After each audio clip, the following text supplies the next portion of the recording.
Well, how did I get the stroke, or rather, how did I know I had stroke? I had a headache, the right side of my head, for a period of approximately 15 days. I took it very light. I kept driving around. A little by little, I kept losing sensation on the left side of my hand. In spite of that, I kept driving. I would drive all around the city with all my different functions and programs and related work. Didn't take it too serious. I thought it could be maximum kind of maybe the sleeping position. Since my dad was a patient of Dr. Prabhash, I took a chance of giving him a call and said, I have an issue. So I wanted to see you. He asked me to come in there. I couldn't drive, so I had my brother drive me by that point of time. When I met him, he asked me if how the function of the hand was, and I found that the hand wasn't moving too well. It was completely numb. The left side of my hand was completely numb. I couldn't move the hand.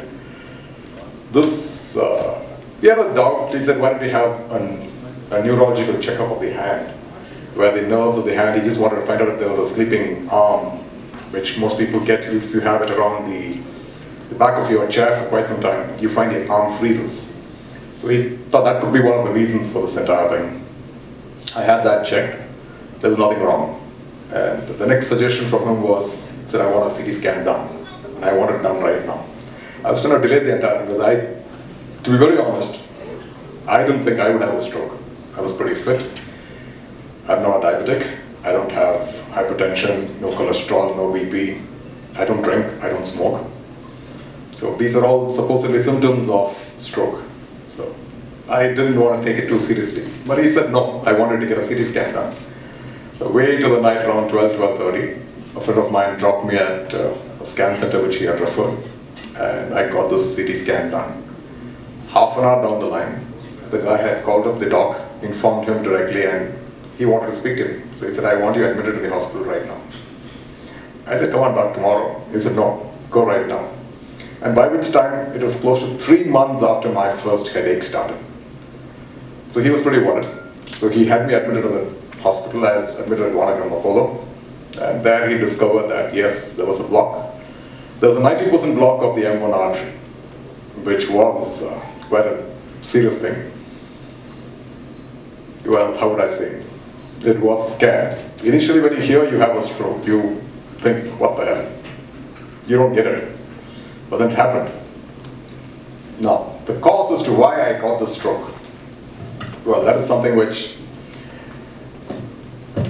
well, as he said earlier, the symptoms for stroke are all these things which you tend to miss out on.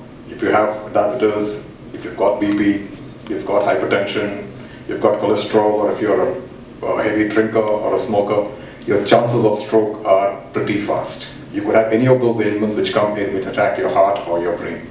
But I had none of these. I was pretty fit. Why did this come? Well, I'm into stress-related work. Being a stockbroker, I'm into high-stress operations as far as the market is concerned. And subsequently, when I got into movie production, that again is highly stress-related. It's not easy when you have huge amounts of funds parked outside and you wait for these damn things to come back in. Give you a lot of things to, but the perception has changed now. You realize these are things you take too lightly. And I've understood that symptoms can vary. One person's symptom does not necessarily mean that you need to have the same symptom to get a stroke. Symptoms change for a person. Some people can have a memory loss completely and then you determine these sort of things. My symptom was this particular thing, which I found very surprising in terms of other health reasons, but this was one. How did I go about it? I had it surgically removed by, what is it called? Thrombectomy. And there was no necessity of a stent. There was a discussion of having a stent in the brain, but thankfully there was no stent or anything implanted in the brain. So there's no metal there. And I'm back normal. But then what are the fallouts of this particular thing? I do have memory losses. As he said, every hour every minute you delay this entire procedure, you find that something kills a certain amount of your brain cells. And I've delayed it for quite some time. I do have memory losses, which take place very often. Sometimes, I used to pride myself on having excellent memory. Unfortunately, now when I do check on certain things, and especially when it comes to in relation to law or financial matters, I find that I'm not able to place certain things. Subjects of the law, I'm not able to actually recollect. Certain case studies, or even in relation to certain acts, I'm not able to recollect them offhand. I need to research them. These do happen. Over a period of time, I found that the sensitivity to my left hand has come back to almost normal, except for maybe one finger, which hasn't yet come back to 100% normal, but then it does take its time. The cells do regrow.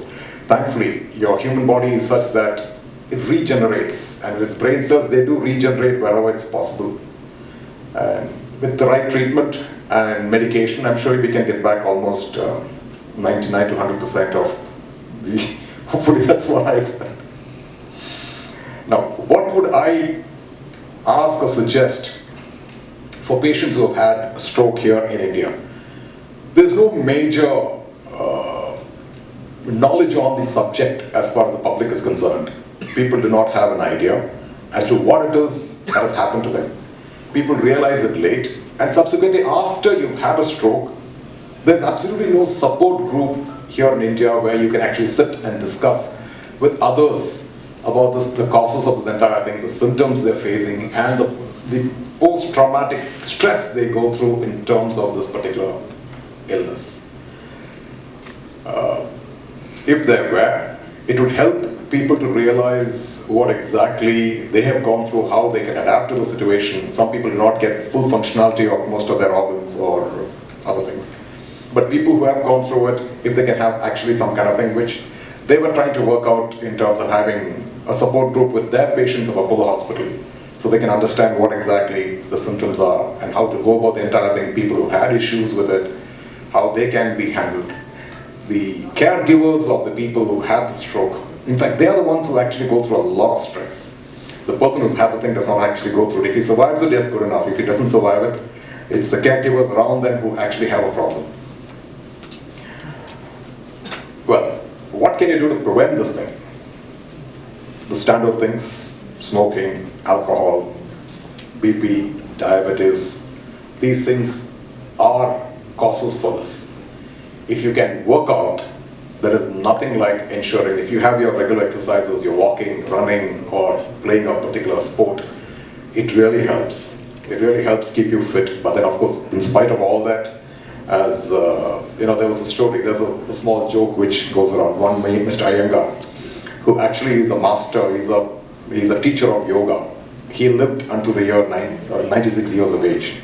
But there was Kushal Singh, who's an author, who lived until he was 101, in spite of drinking whiskey on a daily basis. It all depends on your genes. But then if you do tend to take your respective effect to ensure that you don't get into that, good. Thank you. I hope, if there are any questions, do ask. I should be glad to answer them.